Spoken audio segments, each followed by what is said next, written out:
today, they're going to crash. It's going to take people down. And now it's here. Office buildings will soon be homeless shelters. Oh, I took your advice. I bought a house. I'm going to make some money. I said, at the top of the frickin' market? Don't listen to your stupid real estate agent who tells you that, oh, the price of real estate always goes up, because it doesn't. When I hear people coming up to me and say, oh, the price of real estate going up and they're jumping in to buy real estate right now, I don't say anything. And the reason is that people are just getting into the hype. All this credit, it's actually debt, credit and debt, pumping into this economy, trying to prevent this crash. And if inflation keeps going, I get richer. I am extremely happy. And I think Biden, I'm not Republican or Democrat, he intentionally wants inflation. That's why he shut down the XL pipeline. That's why he stopped drilling to get oil prices up. When oil prices go up, you have all these truckers in Ottawa screaming they can't get food to the table and all this. Prices of food go up. Inflation keeps going up regardless of what's going on, just because the policies shutting down the XL pipeline, stopping drilling of oil, so the price of oil goes up. I watch all this, and meanwhile, these people are jumping out and buying real estate like there's no tomorrow, and I can't even talk to them. We're on a turning point. But please understand, ladies and gentlemen, inflation makes the rich extremely rich. The middle class will pay higher taxes, and the poor will get poor because they're the ones who can't afford that $25 Wagyu steak that my friends are selling. So that's why we're on the biggest critical turning points, and that's why I don't know how many years ago when I walked past Richard's book and Borders, and it says the dollar crisis.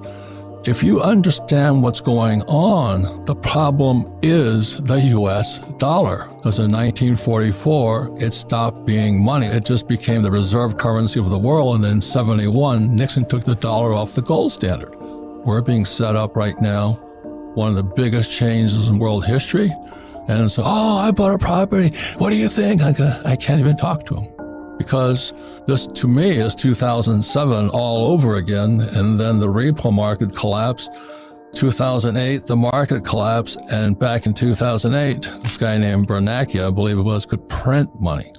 And this is where we are today. You've got to wake up, ladies and gentlemen, because otherwise you're just this stupid little hog just driving to slaughter.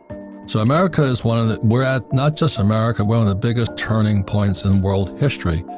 And like there was Rockefeller, one of those guys said is, when shoe shine boys are giving you stock tips, time to get out. And I was in Safeway the other night, and these people are coming up to me, I did what you said, I did what you said. I bought a rental property. And I came back home and I said to Kim, time to sell. It is so dangerous, but you can't talk somebody out of it because they drank the Kool-Aid. So that's why I'm really honored to have a dear friend, Richard Duncan, been friends for years. He helped Kim and I time the last turn back in 2008. We made fortunes because while everybody was selling, we were buying. And that time has come again. And so that's why please listen to what Richard Duncan has to say. A few months ago, the Fed was still creating $120 billion every month. And then in November, they said they were going to start tapering that, reducing that by $15 billion a month. But the very next month in December, they said they're going to double that and reduce it by $30 billion a month. And that meant that it's going to come to a complete stop. The money printing is going to end totally early next month. No more printing next month. No more printing. And then the real blow came. They started letting it be known that they were planning to do the opposite.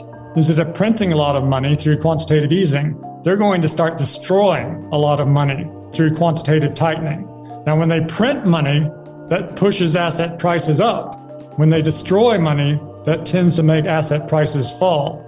And when the stock market... How do they destroy money? Well, they destroy money because when they print money, they buy bonds with that money. And normally, when the bonds mature, they just roll them over and buy a similar kind of bond. But they destroy money by essentially selling those bonds. And when the Fed, what happens is the bonds mature and the Fed doesn't roll them over. Someone else has to buy the bond.